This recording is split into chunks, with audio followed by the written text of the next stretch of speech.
Hi, everyone. I'm Laura Mina, and I'm the guest who got to join in for this presentation. I'm actually the textile conservator with the National Museum of African American History and Culture, and it was my pleasure getting to collaborate with SIE on the project making a new mannequin for our Black Panther costume, which you can go and see in our museum right now. It's in the exhibition Afrofuturism, A History of Black Futures, and it will be up through August. So if you've already seen it, you have time to go back and see it again. This was my first exhibit working with the museum and also my first opportunity to collaborate with SIE. And I'm really excited to tell you all about that journey with my colleagues. My name is Willow Collins. I'm one of the 3D studio staff here at SIE. And my name's Zach Hudson. I also work in the 3D studio. All right, so getting started on this, the costume that we have is one of the original 6 Black Panther costumes made for Captain America Civil War, and then also used at the beginning of the Black Panther movie. And when Marvel Studios donated it to the museum, it arrived on this really standard, it's just a commercial mannequin, and so it doesn't have the specific proportions of any person, certainly not Chadwick Boseman's proportions. And so thinking about how this costume would be displayed for the exhibition, I had 2 big goals in mind. One is that I wanted the mannequin to support the actual garments itself. As a conservator, I want everything to travel as far into the future as possible, and so I wanted the mannequin to be made out of archival materials. Commercial mannequins for just department stores, they don't care about that. So I knew that this wouldn't be at that standard. But I also always want mannequins to support the curatorial story of an exhibit, to support that interpretation. And so I wanted the mannequin to also really support, it's kind of a 3 people in 1 mannequin. So of course, Black Panther, the superhero, who is also T'Challa, who is also Chadwick Boseman in his iconic performance of those roles. And so I quickly learned about SIE as a great partner to collaborate to create a new mannequin that would support this costume. So when we were approached, the 2 big things that we were asked to address were they were looking for a 360 viewable mount. And as you can see on this mannequin, that's pretty rare. If you think about any typical dress mount, you're going to see a post. What we were asked to create was a mount that you could see. Yeah, it's like a big porcelain doll, or sometimes they look like a lollipop on a stick. And so we were tasked with this idea of how do we support this garment that not only comes all the way up to the top, but it has boots and shoes, and it was completely covered. And so we had to develop a system to support this permanently in a way that would not damage the suit.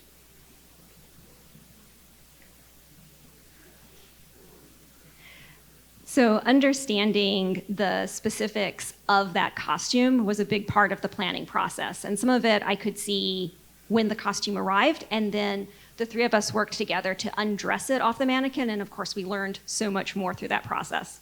So when I'm examining garments, thinking about what kind of mannequin they need, of course I want to understand the materials that it's made out of. In this case, it was a very stretchy fabric that had all of this great 3D printed dimensional design work on it. The stretchiness of the fabric meant that I couldn't just take measurements off of the garment and figure out the measurements for the mannequin, because it stretches, so of course it's smaller when it's not on the form.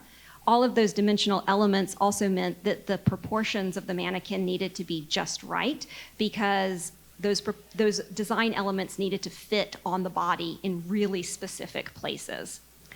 I also knew that the elastic threads, all of the plastics, they were going to deteriorate a little bit more rapidly, and so I knew that this mannequin would ultimately end up being both a display mannequin as well as a storage support for it. So essentially the costume is going to stay on that form for a very long time, which is great. That'll be less stress and strain on the garments over time, helping to preserve them, but that also then places even more responsibility on the part of the mannequin.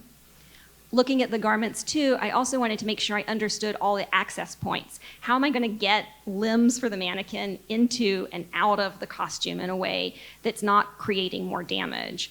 and looking at all of the fasteners and closures on the garment. Does it have zippers? This had lots of zippers, lots of Velcro, snaps, hooks, eyes. There were so many things that had been used. It was a really wonderfully engineered, it is a really wonderfully engineered costume. But I also needed to check to see what zippers were still functioning, what zippers were not functioning. All of this information helped inform us in terms of what was going to be needed for the mannequin to support the piece. So one of the things that we often deal with, and I'm sure many of you have seen as well, is we're being tasked with preserving something that was originally designed to survive for maybe a year. And so a lot of the times we'll get asked questions like, wow, this suit must be so expensive, it must be so magnificently made, and that is true, but this was also bent in, sweated in, flung across a screen, you know, in the Atlanta heat. And so we expect a lot of degradation, and there's features of it that when you're making a movie, you don't see, but for us, we do see things like they had to sew him back into the suit and probably cut him out of it, or when we received this mannequin, I believe they told you, don't ever take it off, which of course was not gonna happen. But you know, that's the condition that a lot of these objects come to us in when we start looking at what kind of conservation measures we're going to have to do. Part of the research for this that I'll just kick off before sharing the mic again has to do with the fact that when the character T'Challa transitions into Black Panther, there's actually a muscle suit that's added so that as a superhero, you have muscles on top of muscles. So underneath the costume, we also got the original muscle suit. But the materials that were used for the muscle suit, they really needed to be able to function. I can only imagine how hot it was to wear this costume.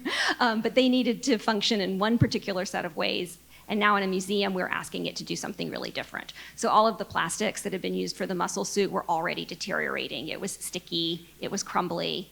It was not going to help the rest of the costume to be able to be preserved for a longer time period. And so we made the decision that the mannequin would have the shape of Chadwick Boseman wearing the muscle suit so that the muscle suit then could go into storage. Of course, we're preserving it, but by keeping it separate from the rest of the costume, it doesn't have to, the deterioration of the muscle suit isn't going to accelerate the deterioration of the rest of the costume, basically. But that had a lot of implications for all of the rest of the research related to the anatomy and the shape of the mannequin. So it's very common that we will not be given all of the information that we need. In this case, we were given Chadwick Boseman's height, and that's it. So a lot of the research that we had to do was pulling images of him specifically from different angles. We wanted to make sure we were getting behind the scenes photos because you don't want these very idealized photoshopped images that they might be putting out to the media. And it even came down to things like watching the movie over a couple of times. But you know, we really have to often get creative about where we're going to be sourcing this information because we're so often not presented with the full set of what might actually be useful to us. The other thing that we really wanted to pay attention to, and I think that Laura touched in on, is this superhero body is not what you would commonly see, and that was a big reason why we were approached to create this bespoke mannequin. His anatomy was meant to look like Chadwick Boseman with a muscle suit on. And so while certain proportions like the length of his legs or perhaps the width of his belly were meant to match Chadwick Boseman, we then were also tasked with looking up this additional anatomy and bringing those details back into the digital sculpt when we came to that part of the process. Yeah, and keeping in mind that the suit and the muscle suit came to us on a mannequin that is very much not Chadwick Boseman, our reference in situ, in person, as we were undressing it and taking reference photos, was also fairly different. So by choosing reference from all of these different sources and checking and double checking, we're able to kind of find the middle area of what would be most accurate. And then we could work on top of that to kind of further specify what the form needed to be, both for the design intent and for the needs of the garment.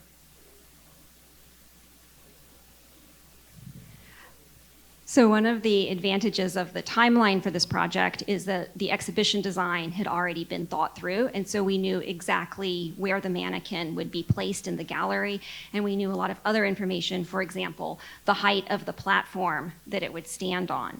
And as we were doing all of this research, rewatching movies, talking a lot about the character, one of the terms that came up that we thought about is, as powerful as Black Panther is, he's also a really compassionate character.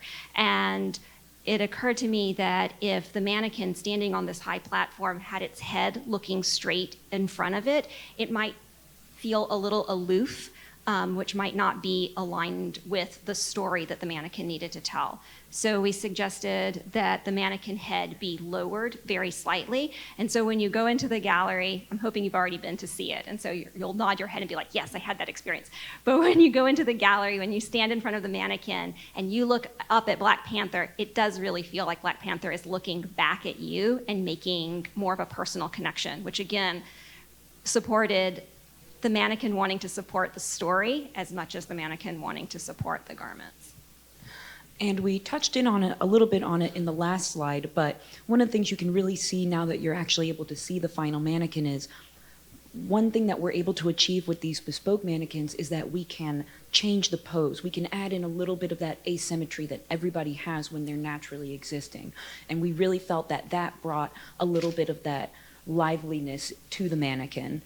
And there's a very big difference when you're showcasing a human form versus almost any other object. And that's that when people see it, and if you've achieved what you want, which is it looking alive, you don't want Black Panther to be like, you know, you want them to feel powerful. You want there to be enough negative space that they're actually able to engage that with this aura and that energy that you were trying to imbue into it, which is why we take a lot of our cues from our design team, because we're able to work with them and alongside them and also within the parameters of what they've set up for us so that we can get the best achievable option. And I'll just tag on to that and say, so part of the case furniture working with this mannequin is the fact that it's so tall. Because the top of the case is so tall, you're really able to focus on the mannequin and envision a person standing in front of you, a superhero standing in front of you. If the top of the case was lower, so it was really just the height needed for the piece, which might be fine for something that didn't look like a person, then it might look like we had put Black Panther in a small box, which would then, of course, be really detracting from the story that everyone wanted to tell. So something like just having that added height above, it did make it easier to get the mannequin in the case, but I also think it really changes the interpretation and that visual impact for visitors in the gallery. And it was particularly important, we felt, for this project because, as you can see where he's laid out in the exhibit, we wanted him to have that gravitas that kind of sees you on your way out of the museum. He's not in the middle, he's right at the end, which is why we wanted people to have that level of heavy energy and engagement with him.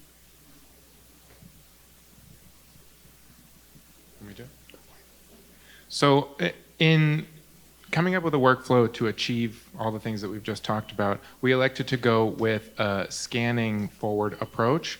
So 3D scanning, as some of you may be familiar with, is sort of an umbrella term for any kind of non-contact capturing of the surface features of a three-dimensional object.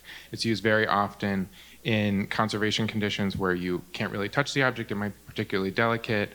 And so there are two main types. There's photogrammetry, which uses digital photography to reconstruct the surface features and color information of an object. And then there's structured white light scanning, which uses repeated projections of structured white light, which deform over the surface, are recorded, and capture curvature and occlusion. And so by stitching all of that stuff together, you can get an accurate representation of the 3D surface. Since for this job, we didn't need to capture the color surface of the suit, we were just scanning the muscle suit on the mannequin to get a base to sculpt upon. We elected to go with a white light scanner because it's a little faster, it's a little easier, and we didn't need super precise color information.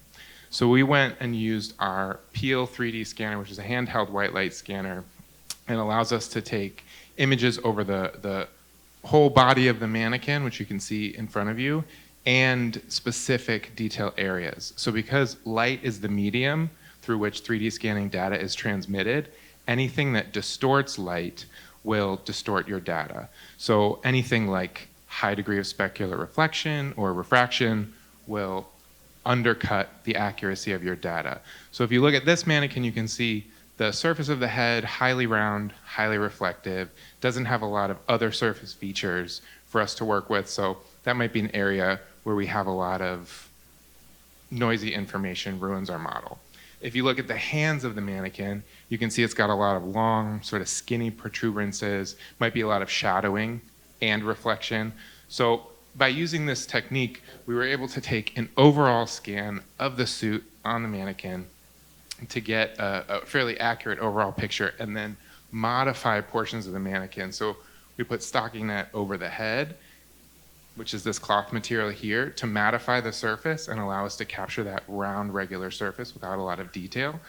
And then we were able to detach and mattify the hands so we could kind of counteract some of that reflectivity and get a lot of good angles to reduce the overall shadowing.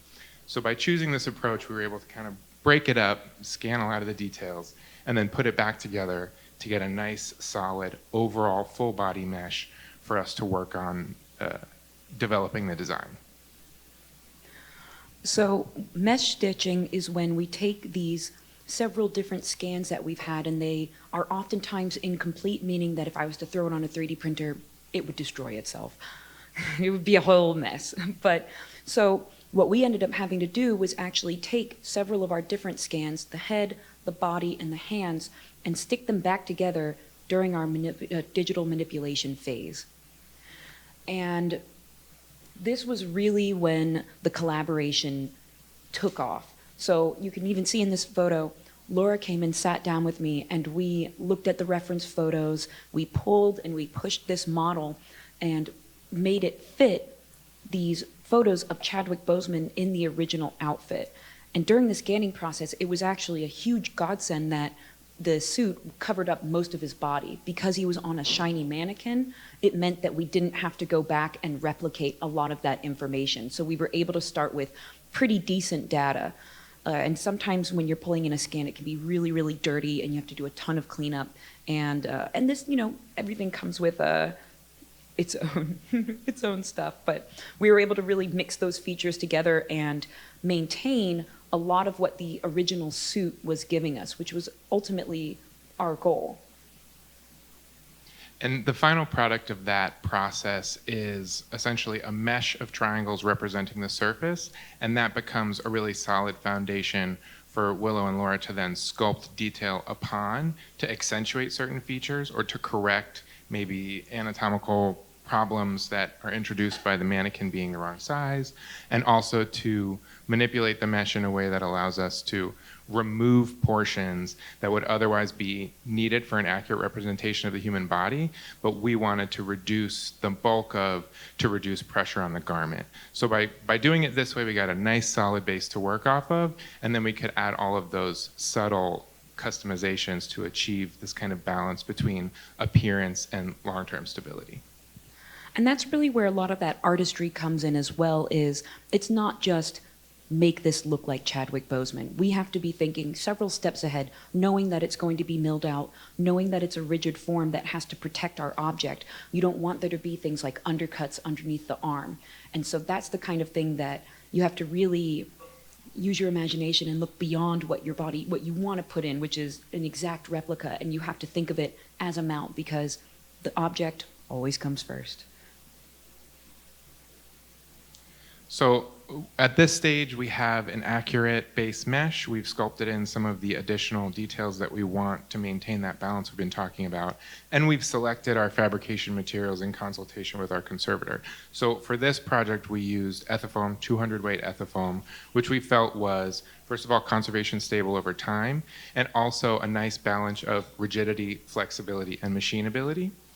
And initially, before we had done the undressing of the mannequin, we were thinking, okay, the ethifoam form will support the interior of the garment, and then we'll fabricate some sort of traditional brass or steel armature to hold it from the outside, and we'll hide it as best we can, running up the inside of the leg, snake around the waist, sort of take a traditional approach to holding the object from the exterior.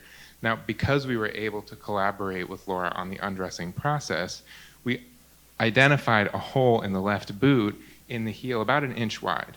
And so we thought, oh, well, if we're going to make it out of foam, we have the opportunity to integrate that metal structure on the interior to make a direct attachment to the interior of the mount. And so we selected aluminum, which is generally considered, if it's well prepared, a conservation-friendly material. It's stable over time, and it wouldn't interact poorly with the ethafoam. So, taking advantage of that opportunity, we were able to design a fairly simple armature to go inside the mannequin, which would connect to the floor directly through the boot and also hold the rigid form over time, even though it's under a significant degree of compression from the garment.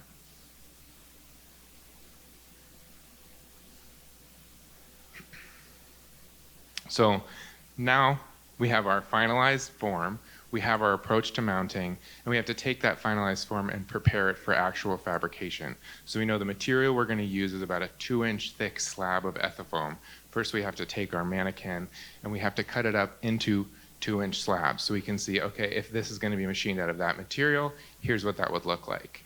And then the other goal for this stage of the process is to figure out how the joinery between the different parts of the mannequin that need to be removable will interact with the core form. So we worked closely with Laura in this area as well, drawing upon what we learned from the undressing process to figure out where we needed to detach limbs and where they could be permanently attached. So some choices we ended up making were that the arms needed to detach because they would have to go into the garment prior to the rest of the body, and that they should detach from the back because we were sure of a wide aperture in the back of the garment. We were unsure we were going to access it in any other way. So we added joinery to the shoulders, and we also added joinery to the hands and to the head just to make it easier to install those kind of protruding elements into difficult or highly curved portions of the garment. And by doing it that way, because we have a high degree of control over this part of the process, we can also nest those seams in areas that are already anatomically concave.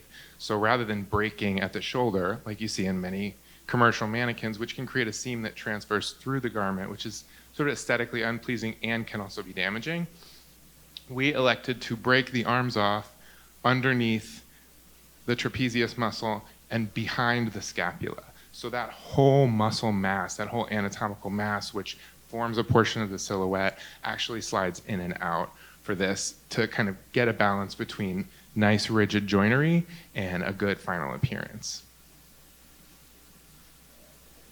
At that stage, once we have an idea of how exactly the model will be cut up, both to nest it in the material we're going to use and to achieve the joinery we want to kind of have the final product be capable of, we have to figure out how we're going to produce that.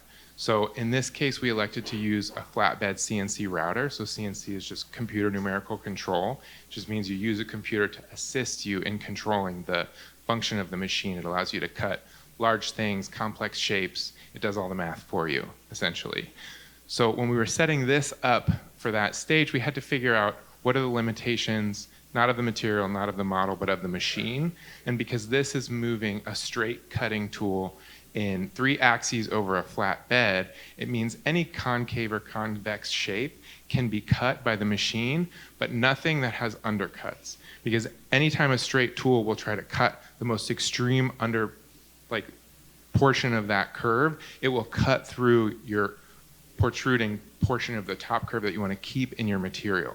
So that's a particular challenge with that type of machine and this type of material. And so we had to brainstorm a little bit about how we were going to solve that. So we used a dual-sided cutting technique, which allowed us to nest all of our parts, cut the concave and convex forms at the uppermost portion of the object, and then being careful about how we removed, flipped, and then replaced those parts, precisely continue the undercut portion of that. And for the human body, luckily that's not too many parts, but think about places like the oblique or the calf or the wrist or the forearm, anywhere where you might see a curve moving in 2 directions within a 2-inch span. So as we're moving through this stage of the process, we're also thinking about how can we cut up the material to reduce the number of times we'll have to do that, because it introduces a degree of complexity that's difficult to manage. And when we do have to do it, how will we execute it? nothing is ever as easy as it seems. So after we've done all of our digital manipulation, we've put it through our CNC, what we're left with are about these 4x8 sheets of different panels that we then have to cut out and glue together and assemble by hand so that we can actually produce this ethifoam form that also has the armature inside of it. So during this process, we come through and we put them together in sheets, and it can look a little complicated. It's really like a big puzzle. And it's really moving, you have to move quickly enough that your glue is going to actually adhere to both layers, but not so fast that you're going to blow out your detail. So this was really where that traditional sculpting begins to come back into the process. And this was really, it was lots of what you might expect for carving out foam. It's foam knives, feathering, rasps, really those traditional kind of sculpting in moments is when, and this is really also when we're able to take a look and see what looked right when it was on the computer versus what do we think is an adjustment we can make now that we're physically looking at the object, because sometimes it can be really hard to tell. And so for our team, our deliverable was actually that raw ethifoam form that we then passed on to Laura. So I received this great ethifoam mannequin, and then I did some final finishing on it. And part of the advantage of having an ethifoam mannequin is it meant that any refinements that I needed to make, I had the opportunity to do both additive and subtractive sculpting to it. You can do subtractive sculpting on one of these hard fiberglass mannequins, but it's much, much more complicated. So what I did was, first, I wanted the mannequin to have that very naturalistic, realistic appearance, and even a very muscular body has a little bit of a squish factor. And so I upholstered the mannequin with polyester felt just to give it that little added, more human softness to it. And then because the felt has a very, it has a more rough surface, I then covered the felt with a stretch fabric, so that gave a smooth surface to then pull the costume over the mannequin. With any garment and mannequin, I always expect to do some test fits with little refinements. There's so many compound, complex curves on a human body. And I did need to do a couple of minor adjustments with this, but having such a carefully sculpted piece to start with meant that those refinements were pretty minimal for me.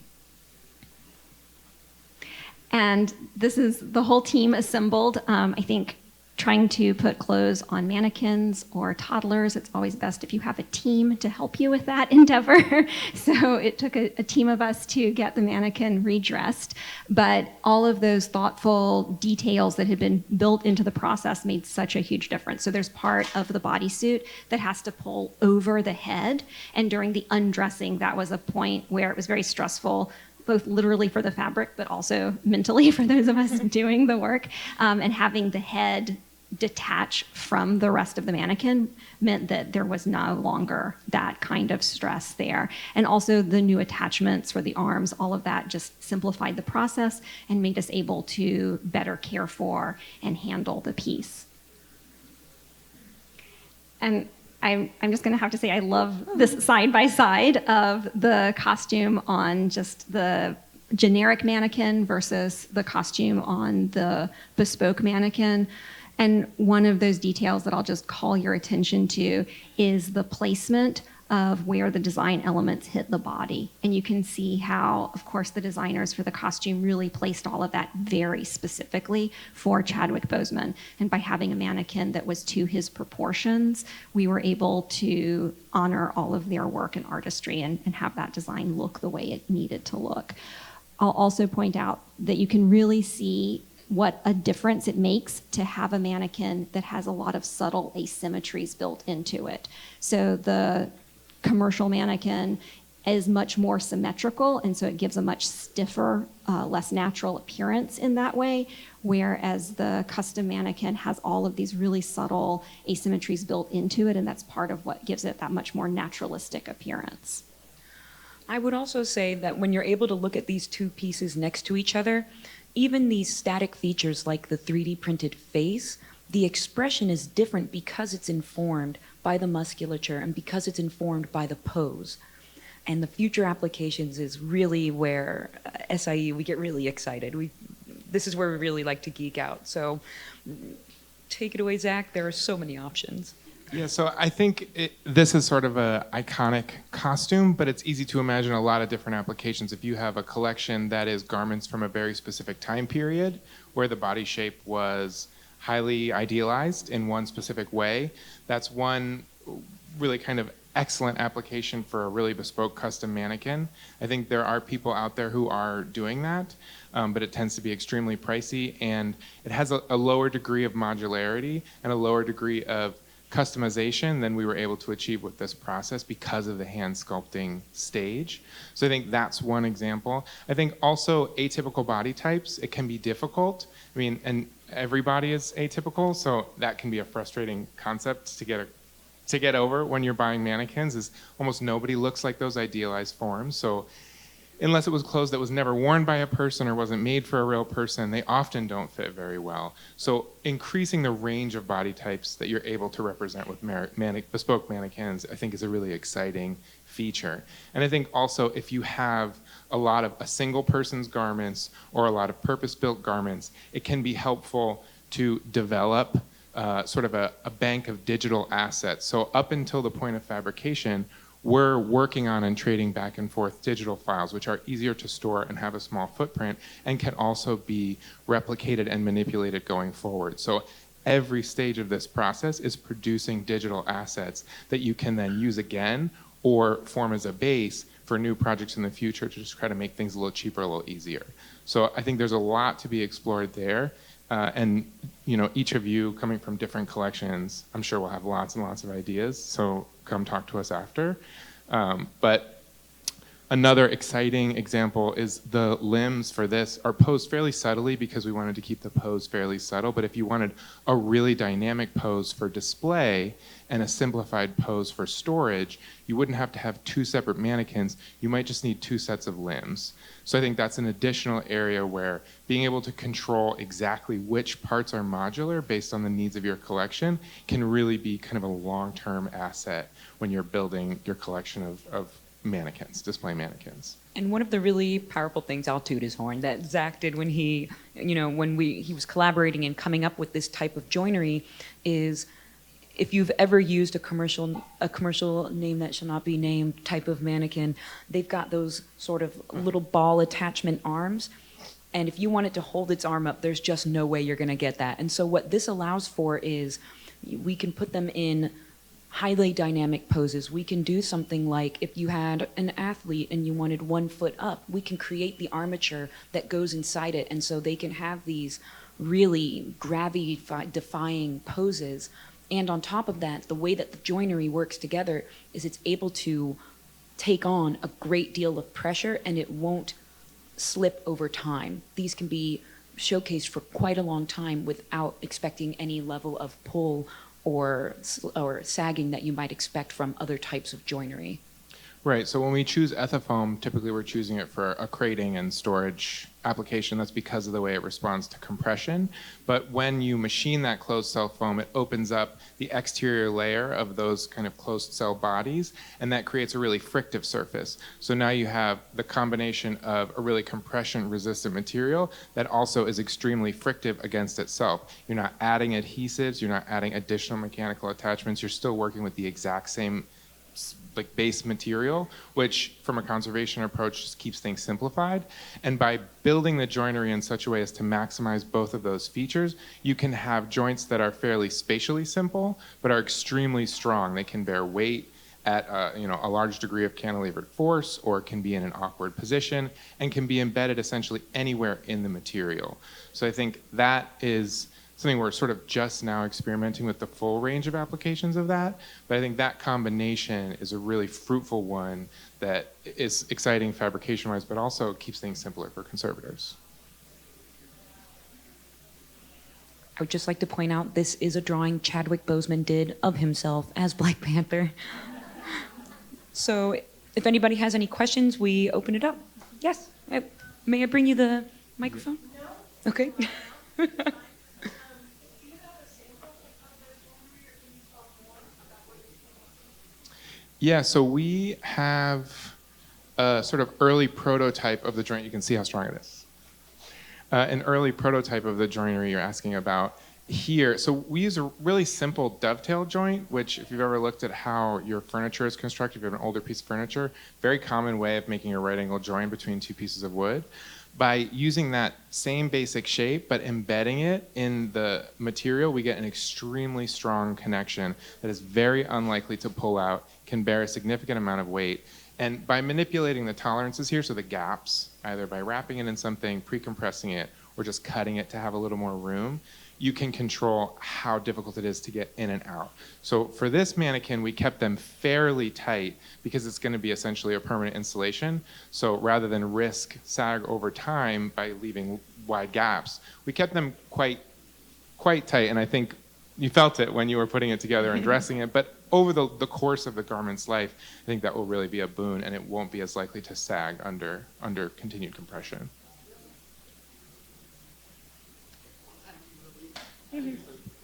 Oh, okay.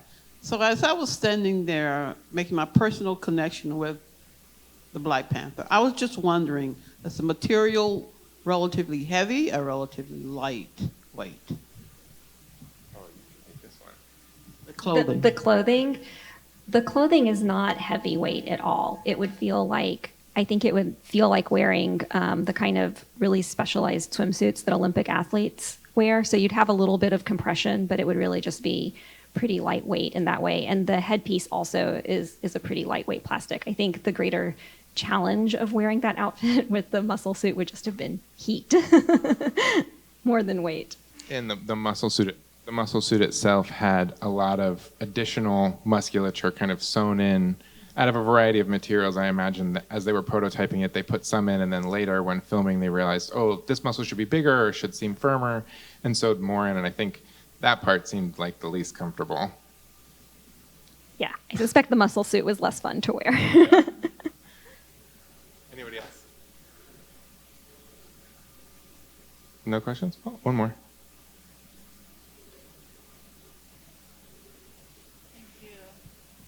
How many of these did you have to do to get to the final prototype, or did you only work with one, with the one that is now in the show?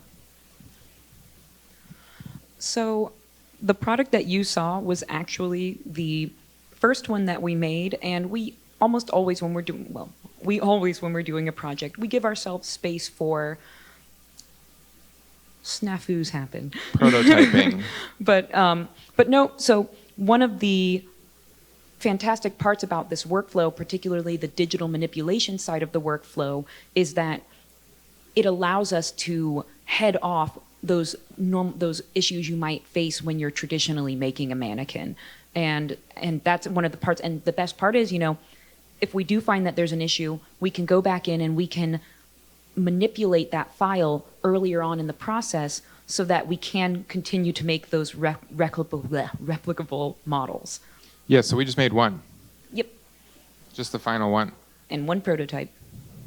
And a lot of thinking. Yeah. So you mentioned that there was a hole on the bottom of one of the feet, which allowed you to create this interior structure. Mm-hmm. And so the garment itself had something that allowed you to problem solve something. Was there anything about the costume that created problems that you couldn't foresee, that you haven't already mentioned? Endlessly, honestly. I mean, the whole thing is essentially an extended problem-solving exercise, which is why being able to work closely with Laura and being present during the undressing is so critical, because it's difficult to communicate all of those details just with words. It's so much easier when you can look for yourself and say, like, okay, the extent of the stretch of that portion of the garment, it's here. I should not stretch it anymore. And that's something that becomes immediately apparent.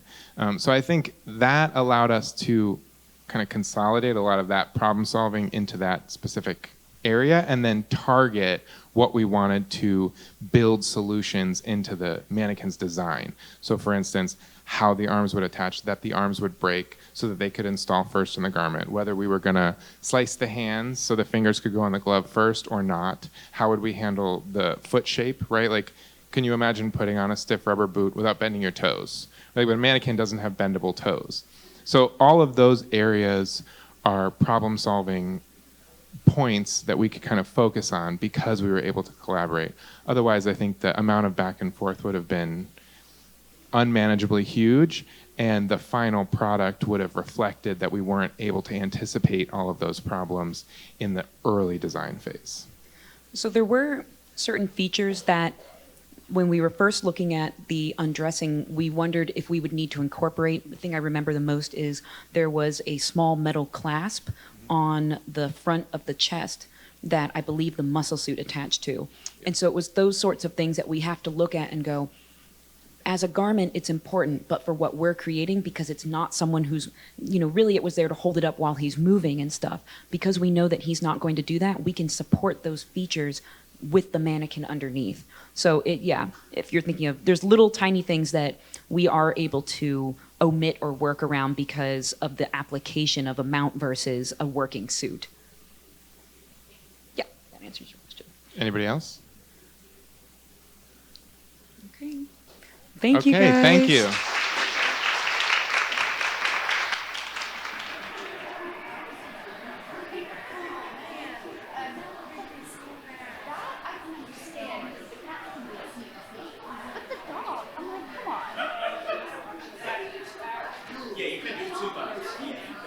What?